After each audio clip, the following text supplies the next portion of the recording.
மாவட்டம் தாராபுரத்தில் வட்டக்கிளை தலைவர் செந்தில்குமார் தலைமையில் வட்டாட்சியர் அலுவலகம், நெடுஞ்சாலைத்துறை, பொதுப்பணித்துறை உள்ளிட்ட 20க்கும் மேற்பட்ட அலுவலகங்கள் முன்பு தமிழ்நாடு அரசு ஊழியர் சங்கத்தினர் போராட்டத்தில் ஈடுபட்டனர். இப்போராட்டத்தில் புதிய பென்ஷன் திட்டத்தை ரத்து செய்து பழைய பென்ஷன் திட்டத்தை நடைமுறைப்படுத்தல் போன்ற பல்வேறு கோரிக்கைகளை நிறைவேற்ற வலியுறுத்தி கண்டன கோஷங்களை எழுப்பினர். தூத்துக்குடி மாவட்டம் சாத்தான்குளம் அருகே முத்தாரம்மன் சந்தன மாரியம்மன் கோயிலில் கொடை விழா வெகு விமர்சையாக நடைபெற்றது.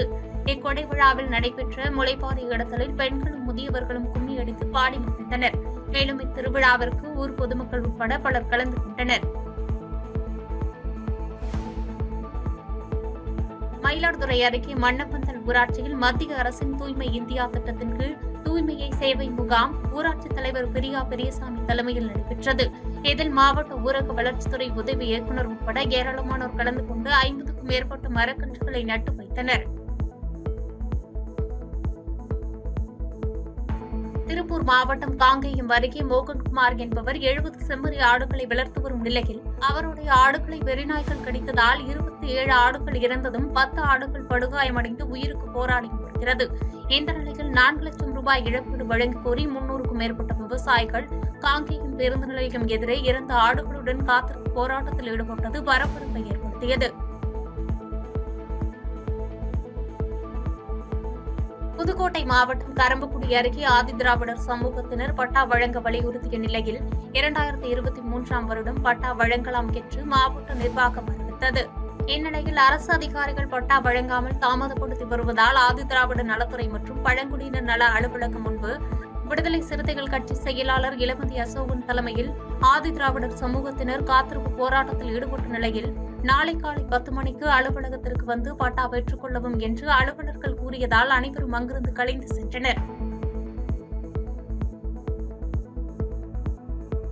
கடலூர் மாவட்டம் விருத்தாசலம் அருகே விவசாய நிலத்தில் ராமச்சந்திரன் என்பவர் 4 சொந்தமான 600 செம்மறி ஆடுகளை மேய்த்துக் கொண்டிருந்தார். அப்போது அடையாளம் தெரியாத 4 பேர் ராமச்சந்திரனை தாக்கிவிட்டு அவர் வைத்திருந்த செல்போன், 3000 ரொக்க பணம் மற்றும் 15 ஆடுகளை திருடி சென்றனர். இதனைத் தொடர்ந்து போலீசாரிடம் புகார் அளித்த நிலையில் ஆடுகளை திருடிய மர்ம நபர்களை போலீசார் தீவிரமாக தேடி வருகின்றனர். விருதுநகர் மாவட்டம் அருப்புக்கோட்டை அருகே காந்தி நகர் பகுதியில் கழிவுநீர் கால்வாய் பணி மந்த நிலையில் நடைபெறுவதால் கழிவுநீர் ஒரே இடத்தில் தேங்கியுள்ளது. இந்நிலையில் பல நாட்களாக ஒரே இடத்தில் கழிவுநீர் தேங்கியிருப்பதால் அப்பகுதி மக்களுக்கு நோய் தொற்று ஏற்படும் அபாயம் உள்ளதால் கழிவுநீர் கால்வாய் அமைக்கும் பணிகளை விரைந்து முடிக்க அப்பகுதி மக்கள் கோரிக்கை விடுத்துள்ளனர். மதுரை மாவட்ட ஆட்சியர் அலுவலகத்தில் ஆதித்தமிழர் கட்சியின் நிறுவன தலைவர் கு. ஜக்கையன் தலைமையில் மக்கள் திரள் ஆர்ப்பாட்டம் நடைபெற்றது. இந்த ஆர்ப்பாட்டத்தில் அரசியல் துறையில் உள்ள அருந்ததியர் உள் ஒதுக்கீட்டை விரிவுபடுத்த வேண்டும் போன்ற பல்வேறு கோரிக்கைகளை வலியுறுத்தி ஆதித்தமிழர் கட்சியினர் கண்டன கோஷங்களை எழுப்பினர். திருச்சி மாவட்ட ஆட்சியர் அலுவலகம் அருகில் உள்ள அரசு ஊழியர் சங்க கட்டிடத்தில் மாநில தலைவர் பழனிசாமி தலைமையில் அங்கன்வாடி ஓய்வூதியர் சங்கத்தின் மாநில செயற்குழு கூட்டம் நடைபெற்றது. இக்கூட்டத்தில் சத்துணவு, அங்கன்வாடி ஓய்வூதியர்களுக்கு ஓய்வூதியத்தை உயர்த்துவது போன்ற பல்வேறு கோரிக்கைகளை வலியுறுத்தி நவம்பர் 11ஆம் தேதி மாவட்ட தலைநகரங்களில் ஆர்ப்பாட்டம் நடத்துவது, டிசம்பர் 10ஆம் தேதி சென்னை மாநகரில் மாநில அளவிலான தர்ணா போராட்டம் நடத்துவது உள்ளிட்ட தீர்மானங்கள் நிறைவேற்றப்பட்டன. காஞ்சிபுரம் மாவட்டம் ஸ்ரீபெரும்புதூர் அருகே மழைநீர் வடிகால் அமைக்கும் பணிகள் ரூபாய் 6.9 கோடி செலவில் 1.1 கிலோமீட்டருக்கு நடைபெற்று வருகிறது. இந்நிலையில் கால்வாய் கட்டப்படும் பகுதிகளில் இடையூறாக உள்ள மின்கம்பங்களை அகற்றாமல் மழைநீர் வடிகால்வாய் பணி நடைபெறுவதால் வெளியேறும் கழிவுநீர் முறையாக வெளியேற வழியின்றி தேங்கியுள்ளது. இதனால் மின்கம்பங்களை அகற்றி முறையான வடிகால் வசதி ஏற்படுத்த வேண்டும் என அப்பகுதி மக்கள் கோரிக்கை வைத்துள்ளனர். திருப்பத்தூர் நகராட்சியில் பணிபுரியும் துப்புரவு தொழிலாளர்களின் பிரச்சினைகளை பல ஆண்டுகளாகியும் சரி செய்யாத நகராட்சி நிர்வாகத்தை கண்டித்து CITU கம்யூனிஸ்ட் கட்சியினர் கோரிக்கைகள் நிறைவேறும் வரை நகராட்சி அலுவலகத்தில் மாநில துணைத் தலைவர் தேவதாஸ் தலைமையில் காத்திருப்பு போராட்டத்தில் ஈடுபட்டனர். அப்போது தூய்மை பணியாளர்களுக்கு தளவாட சாமான்கள் மற்றும் மாஸ்க், கையுறை உடனே வழங்க வேண்டும், நிரந்தர பணியாளர்களுக்கு மருத்துவ காப்பீடு அட்டை வழங்க வேண்டும் உள்ளிட்ட பல்வேறு கோரிக்கைகளை வலியுறுத்தி உள்ளிருப்பு போராட்டத்தில் ஈடுபட்டனர். திண்டுக்கல் மாவட்டம் கொடைக்கானல் அருகில் உள்ள புலியூர் வன கிராமத்தில் உள்ள மலைக்குச்சியில் பழனியைச் சேர்ந்த 50க்கும் மேற்பட்ட மாணவ மாணவிகள் யோகாசனங்கள் செய்தனர். வைத்தனர். கடல் மட்டத்திலிருந்து 7000 அடி உயரமுள்ள மலை உச்சியில் 50க்கும் மேற்பட்ட யோகாசனங்களை 500 வினாடிகளில் செய்து அசத்தினர். இவர்களின் முயற்சியை நோபல் வேர்ல்டு ரெக்கார்டு நிறுவனம் அங்கீகரித்துள்ளது. சேலம் பெரியார் பல்கலைக்கழகத்தில் நடைபெற்ற மாணவர் அமைப்பின் போராட்டத்தில் மக்களால் தேர்வு செய்யப்பட்ட மாநில முதல்வர்களை வேந்தர்களாக நியமித்திட வேண்டும், சென்னை பல்கலைக்கழகத்திற்கு விதிக்கப்பட்ட வருமான வரியை ரத்து செய்ய வேண்டும் என்று கோரிக்கை முழக்கமிட்டனர்.